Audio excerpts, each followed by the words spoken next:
close to the end, and I know there's, if anybody's got any questions, go ahead and drop it in chat, and we'll try to ask George while we've got him here. But I'm just fascinated by all these different designs, and you said that Pam helps make some of these designs. One thing that I really like, I remember the first one that y'all sent me.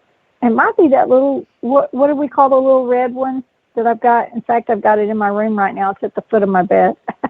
Little Mac. The little Mac. Does it have a real short handle? Yeah, 8 real inches? short. Yeah, real short. Probably the little Mac. Or which was the one you lost? Do you remember? That one might have been the Eagle. What? It was blue, I think, and it might have been something Eagle, I think. Little Eagle. And that might have been it. Pretty sure. I really love that machine. That shovel as well. But I do love the curvature of Little Mac, the way it curves. Well, actually, so easy to pop we're using things the up. same mold. The same mold that's made in, we use for the Phantom. What I mean by the mold, that's the forming die to get the body to it. And then what do you call it? Once you form them and you do the heat treating, and then it has to go into like a cooling mold.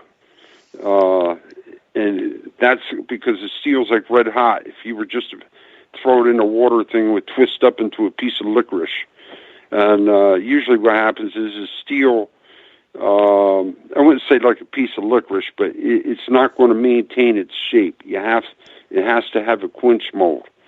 But what do you call it from there? Then it goes into another oven. Once it goes into that oven for hours at a time, then it has to run in a tumbler no less than 16 hours to get the finish on it.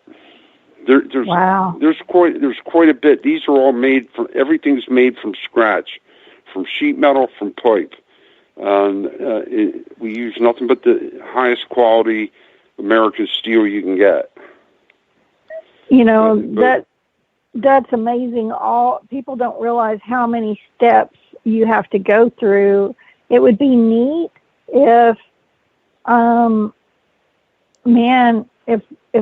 you, or I'm sure somebody might have already done it, but if you had like a video, I would love, to see all the different things that you go through to make that from beginning to the end. I would love to create one like that for y'all. If y'all ever wanted to do that, that would be neat. Well, it's a process because everything's like from scratch. Like when you get the sheet metal comes in, you got to cut your blades. Once the blades are cut, you got to clean your blades. Once you clean your blades, you got to send them out to have them sharpened. Once you have them sharpened, then you got to do all your stampings, whatever is going to be stamped in the blade. Then from there, you have to form it to the body you want to have it. And then you have your gas oven. We only do them one at a time. We don't do massive numbers. A lot of people, can't you just... No, it's one at a time. And that way you get maximum strength. I've been doing this 35 years. And the only way to do it, to get it 100%, is to have one blade in there at a time. When it hits the perfect temperature, then you take it out and it hits a quench die. And then it gets quenched. Then from there, Pam knows how methodical I am about, you have a certain time frame that it stays in the oven at a certain temperature. And it has to be exact. Because if you don't, you can make it too soft or you can make it too hard. And then from there, once everything cools down again, then it goes in another machine, and that thing just rolls and rolls and rolls. And all the blades are banging against each other, and I have like a little trade secret that I found out that really works, that puts a nice finish on it and brings them smoother and cleaner. And from there you start putting them all together. Once you get them all together, like we have our own fixtures where you put all the parts into the molds. Once again, that holds everything exactly the way it should be, everything nice and straight. You tack it, you check it, make sure everything's up to par. Then once it passes that point, then you sew everything up. Everything gets welded up. Then you have to check everything, all the welds, clean that. Then it gets sent off. Oh, then you got to sharpen it. You know, by hand, it's done a second time. It's done one time by machine, second time by hand. That's how you put a nice edge on there. And then they get sent off to be painted. Once they get painted, then they come back and everything has to be all proofed all over again from A to Z to make sure everything's 100%, everything's straight. You pressure test it to make sure there's no creaking sounds or anything. And then Pam takes over. She boxes everything up, bags them. Wow. And she double checks them even a second time just to make sure. A couple of times she caught me.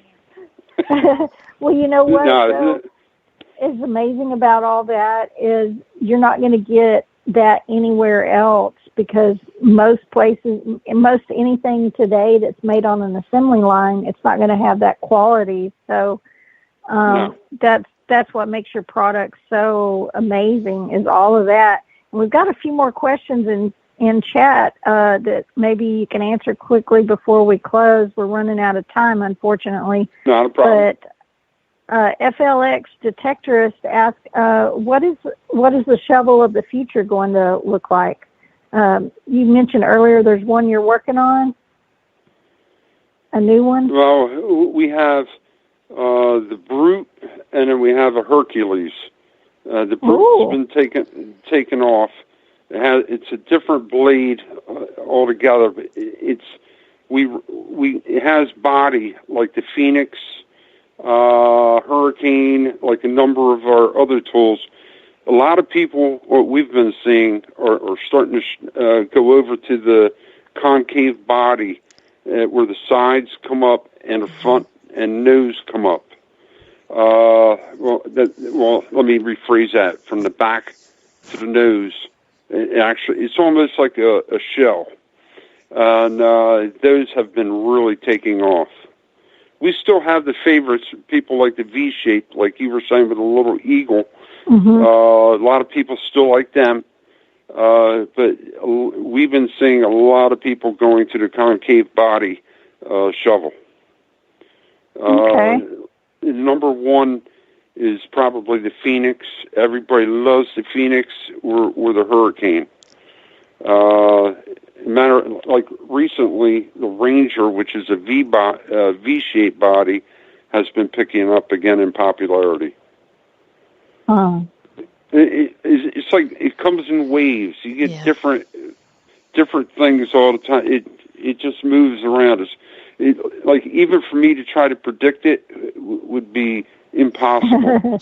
But we just got to make a point of keeping a stock, at least so much of each one in stock.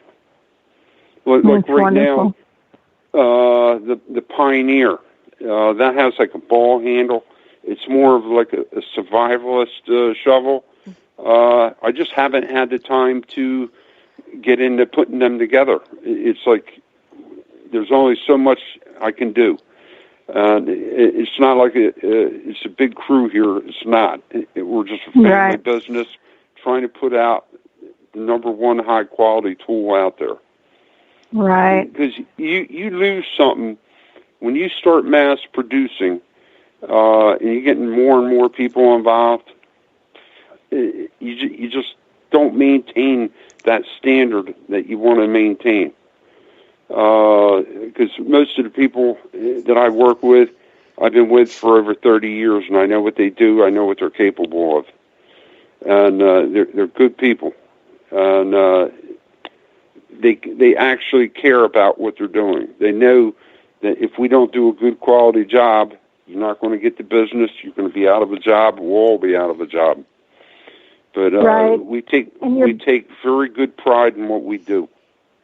And your best advertisement is word of mouth. And like I said earlier, I only ever hear great things about y'all's product. So I know that that's your best advertisement. I think we got a couple more questions. Do you see any, Amanda? I didn't, but I was going to say, I know, obviously, been to some events the past few years, and it's funny when you go and you look around when the detectorists, they leave the shovel with their detector leaning on it, and you look around, and the number of predator tools is just they're everywhere, and it's really neat to see. And then I think someone asked if maybe a heated handle shovel. Our handles are heat treated. Oh, no. Heated, so they stay warm while you're digging in the snow. I ain't thought of that one yet. Unless the guy, what do you call the guy on reels doing all the stuff with the noodles? Put a noodle over it. Yeah. Like the pool noodles. Yep. Yeah, it works. I know Amanda's got all those cool little tricks that we've talked about before. Yeah. I do wrapping them with certain tapes. Yeah, the lacrosse, your lacrosse stick, or like the hockey stick or a tennis racket, you get the padding that you can wrap around like the T handle and then use electric tape over it, so it adds a couple extra layers to your hand, so your gloves don't freeze to it when you're digging out in the snow. But yeah, there was a time I used to go out in the snow metal detecting too. I used to bring a pick with me. The ground be frozen. I actually cut the coins in half trying to get them out of the ground. I bet. Yeah, like the picks we have. That was something my father invented. My father, I'm second generation inventor. He used to invent all kinds of stuff. He did basically nursery equipment, landscape equipment. He set the standard for that industry. And I like to think I've contributed a little bit towards the metal detecting industry. I don't overinflate my ego. You just try to make the next tool better than the last tool, but make them all look good. Well, you're doing a phenomenal job. Yeah. Yeah, you've made a massive impression, and not just impression, but I mean, you're a legacy for metal detecting. Well, there's a lot of tools that I designed in my earlier days that are still in production, but somebody else is producing them. And like even for like Bosch, I designed tools for Bosch also, and those are still in production. Wow, it's pretty neat. That is neat. Yeah. We had another little quick question for you from Heavy Metal Detectors on Facebook. Does the Raven have a curve to it? Raven is basically straight, but it has a curvature to it. That's a straight push. Straight. The blade itself, that particular tool is very, very popular. A lot of people love that tool. You got a straight step going across the top. The bottom, as you know, slopes back towards the blade, and then the blade has it's like U-shaped, and then it goes straight down. To do the tooling for that, you wouldn't believe how much time went into just building that die, just to actually form that tool. And then the quenching die that had all that, everything had to be made special just to produce that one blade. But even to today, it's still selling. That was 12 years ago I came up with that one, 2012. You might as well say actually 13 years and some odd months. and but it's still going good. Fantastic.